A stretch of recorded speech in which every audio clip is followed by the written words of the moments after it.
चौथा आहे, याच्याच बरोबर होता तुटलाय, आणि हा 5वा आहे. म्हणजे 5 फुटवे याला निघालेत.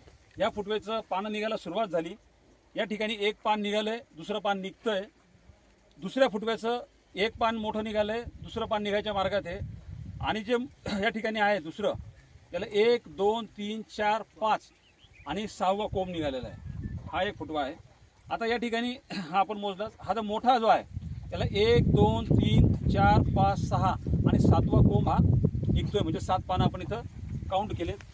पानांची भाषा केली तर या ठिकाणी आपण कंट्रोल ज्या ठिकाणी वापर केला नाही अशा ह्या बेडबंद काढला ज्या ठिकाणी टेराटेक टेक्नॉलॉजीचा वापर केलेला नाही. या ठिकाणी एक कोंब निघालेला आहे, अजून तो पानं काढायच्या स्थितीमध्ये नाही आहे. ज्यांनी पानं काढले तो 1 2 3 4 आणि 5वं निघतंय. आता पानांची भाषा केली तर पानांमध्ये अंतर किती आहे? इथे पानं किती झाली? सगळी 17 पानं सगळी आपण मोजली मगाशी.